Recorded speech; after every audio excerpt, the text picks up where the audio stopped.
everyone, welcome back to Research आसान है series. This is part 6 of our 14 part series.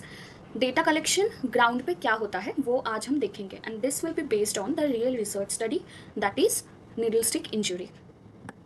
Data collection क्या होता है? इसका मतलब पार्टिसिपेंट से एक्चुअल इंफॉर्मेशन कलेक्ट करना ही डेटा कलेक्शन होता है. This can be done through questionnaire, interview या फिर ऑब्जर्वेशन. हमारी स्टडी में हमने 45 फर्स्ट ईयर जेएनएम स्टूडेंट्स को लिया, उनको pre test and post test के लिए क्वेश्चनेयर दिया एंड हमने क्वेश्चनेयर के थ्रू डेटा कलेक्शन किया. एंड हमारा जो क्वेश्चनेयर था वो structured questionnaire and close ended questions था, मतलब येस नो क्वेश्चंस स्टूडेंट्स ने क्रिएट किया था. ओके, एंड डेटा कलेक्शन कब होता है? चैप्टर 3 मतलब मेथोडोलॉजी प्लान करने के बाद होता है actual data collection. Okay, and data analysis के पहले होता है. ओके, सो चैप्टर 3 लिखने के बाद एंड डेटा एनालिसिस के पहले जो बीच का गैप होता है उसी में होता है डेटा कलेक्शन. ओके, ये स्टेप रिसर्च का ग्राउंड रियलिटी है जब थियोरी प्रैक्टिस में आती है. Okay, this is the photo of real classroom जहाँ पे हमने डेटा कलेक्शन किया था, प्री टेस्ट किया, फिर स्ट्रक्चर्ड टीचिंग प्रोग्राम दिया और उसके बाद हमने पोस्ट टेस्ट भी किया. ओके, एवीएट्स का भी यूज़ किया हमने जब टीचिंग दिया, आप लोग यहाँ पे देख सकते हो. 47 जीएनएम थर्ड ईयर स्टूडेंट्स ने रिसर्च किया, 45 फर्स्ट ईयर जीएनएम स्टूडेंट्स के ऊपर. ओके, उन लोगों ने पार्टिसिपेट किया. डेटा कलेक्शन इसी क्लासरूम पे हुआ एंड अगस्त 2025 पे हुआ. Setting was SMSON KPC medical college Jadavpur Kolkata. Data collection का प्रोसेस अभी हम डिस्कस करेंगे step by step. Okay, first and foremost process is permission लेना. ओके, प्रिंसिपल एंड कोऑर्डिनेटर का रिटन परमिशन लेना पड़ता है. ओके, जहाँ पे भी आप रिसर्च का सेटिंग सिलेक्ट कर रहे हो वहाँ का जो अथॉरिटी है, टॉप अथॉरिटी है, उनसे आपको परमिशन लेना पड़ता है. और हमारे केस में हमने प्रिंसिपल और third year GNM coordinator and first year GNM coordinator से रिटन परमिशन लेटर पे सिग्नेचर एंड स्टैम्प लिया था. एंड एथिक्स के लिए ये ज़रूरी है. Second step is participants select करना. 45 फर्स्ट ईयर जेएनएम स्टूडेंट्स को पर्पसिव सैम्पलिंग से सिलेक्ट किया गया. ऑलरेडी मैंने ये डिस्कस किया है लास्ट वाले वीडियो में सैम्पलिंग मेथड के अंदर. Okay, and the third part is pre test देना. ओके, टीचिंग से पहले 20 क्वेश्चन थे, येस और no, that will be on needle stick injury, वो हमने दिया उनको सॉल्व करने के लिए. फिर हमने स्ट्रक्चर टीचिंग प्रोग्राम दिया. ओके, नीडल स्टिक इंजरी के ऊपर. उसमें इंक्लूडेड था causes, prevention and post exposure prophylaxis. This was part 4 and next part is part 5.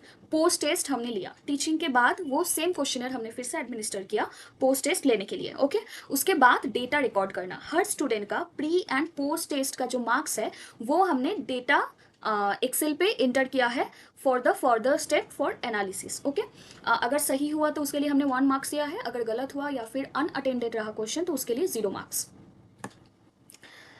ये है हमारे एक्चुअल जो क्वेश्चनर था उसका पार्ट ए, जिसमें डेमोग्राफिक डेटा हमने लिया उनका. मैं बस क्वेश्चंस रीड करती हूँ यहाँ से. Age, educational background of mother, educational background of father, place of residence, any family member in the health profession, source of previous knowledge, percentage in higher secondary, and highest educational qualification of respondent. This is part B.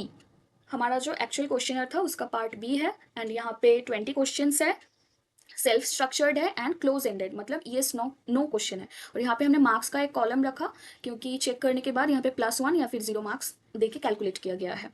You can pause and read all the questions here. Common mistakes जो data collection में students करते हैं वो है बिना permission जाना. Okay, permission letter submit किए बिना डेटा कलेक्ट करना.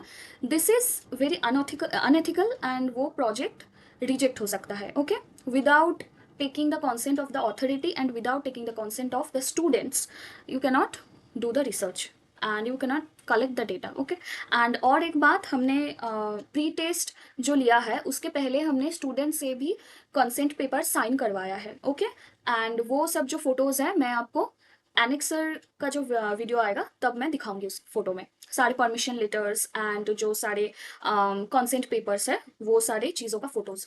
ओके, नेक्स्ट मिस्टेक्स क्या रहता है?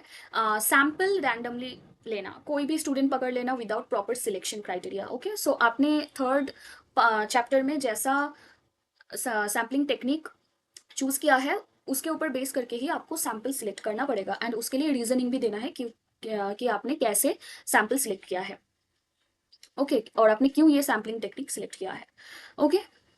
नेक्स्ट मिस्टेक है प्री टेस्ट को स्किप करना, ओके सिर्फ पोस्ट टेस्ट लेना और रिजल्ट्स क्लेम करना, this is not okay, okay you can not do this. Data incorrectly record करना, मार्क्स गलत नोट करना या फिर मिसिंग डेटा, ओके एंड मतलब ठीक से डेटा चेक ना करना या फिर खुद के हिसाब से मार्क्स बिठा देना, अगर ऐसे कोई करता है तो फिर एनालिसिस पे बहुत डिफरेंस आ जाता है, ओके।